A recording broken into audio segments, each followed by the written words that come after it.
So hindi to bagong bili mga Repa Pips ha. Ayan, at mukha na silang bago talaga oh.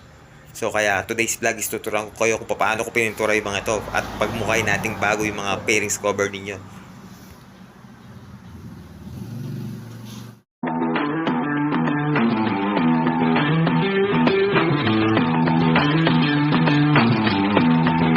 Good day sa inyo mga Repa Pips. Ngayon, pipintura tayo ng pairings cover ng ating motorsiklo mga Repa.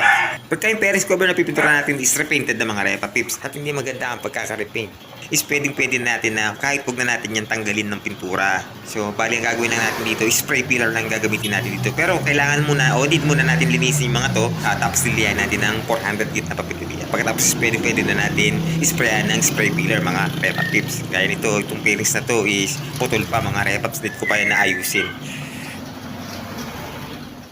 Pagkatapos nating malinis yung ating mga pairings cover, is need na natin itong sprayan ng spray filler mga Repa Pips. So, 2 full coats yung ginawa ko dito. Tapos nag-interval ako ng 10 minutes bago ko yan in-spray ulit ng spray filler. Kung meron naman kayong epoxy primer mga Repa Pips, pwede rin natin yung gamitin pamalit sa ating spray filler.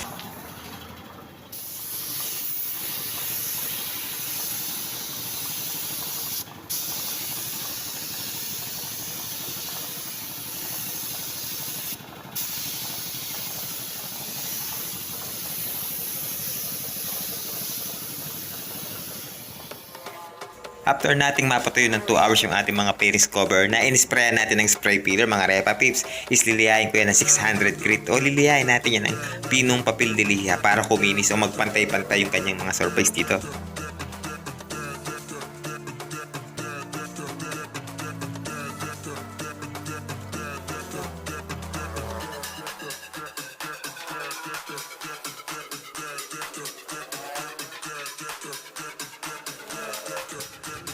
Bali pagkatapos nating maliha lahat ng ating mga pairings cover mga Repa Pips, need natin yan patuloy ng mabuti. Pagkatapos ready na to para sa ating base coat naman.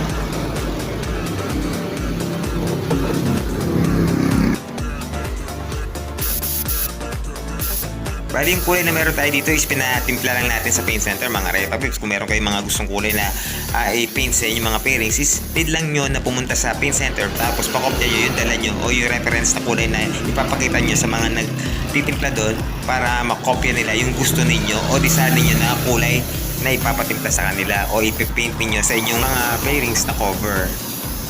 Bali, 3 full coats yung ginawa kong kapal ng patong ng ating base coat dito mga Repa Pips. At lagi nyo tatandaan na lagi tayo mag-i-interval ng 10 minutes to 15 minutes mga Repa Pips. Hindi natin yan kailangan na kapalan agad dahil kapag napakapal yung paint nyo dyan is manunulo yan.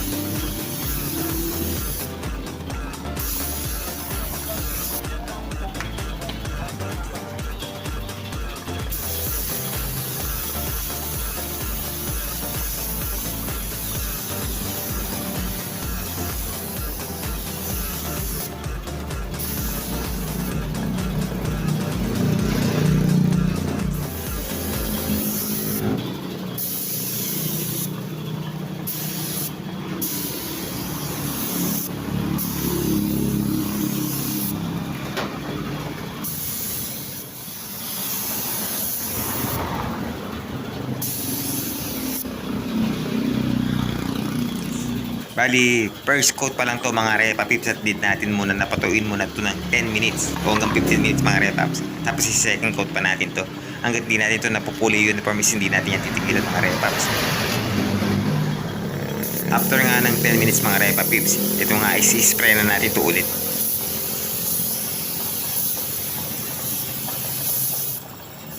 After ulit ng another 10 minutes is ilalas coat na natin to mga Repa Pips. Bali pang last na to. Bali triple coats ang ginawa natin.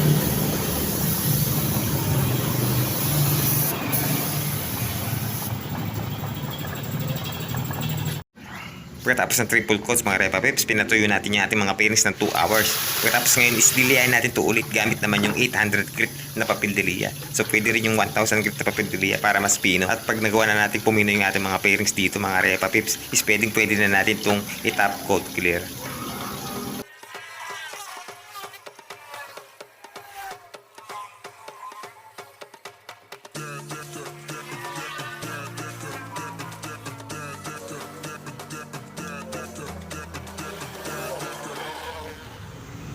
Pagdating naman sa top coat clear mga Repa Pips, gumamit ako ng Hipik na brand. Yung Hipik na brand kasi is 4:1 lang yung kanyang ratio. So bali hindi na to inahaluan ng thinner, kaya mas maganda tong gamitin sa ating pang top coat kaysa sa ating mga pairings cover.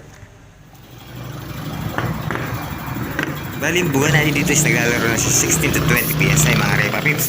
Full press at ibaba natin o ilapit natin dito yung ating spray gun mga Repas para makintab siyang lalabas. Bali, naglalaro lang sa 2 full cups yung ginawa kong kapal dito mga Repaps. Pero napakakintab na ng kinalabasan.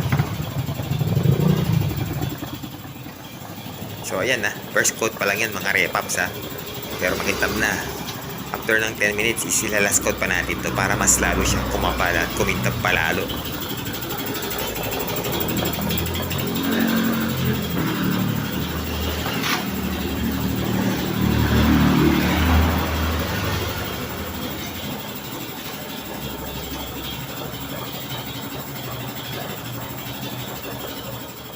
So, bali, ito na yung pinaka-finished product ng ating mga inisprayan, mga Repa Pips.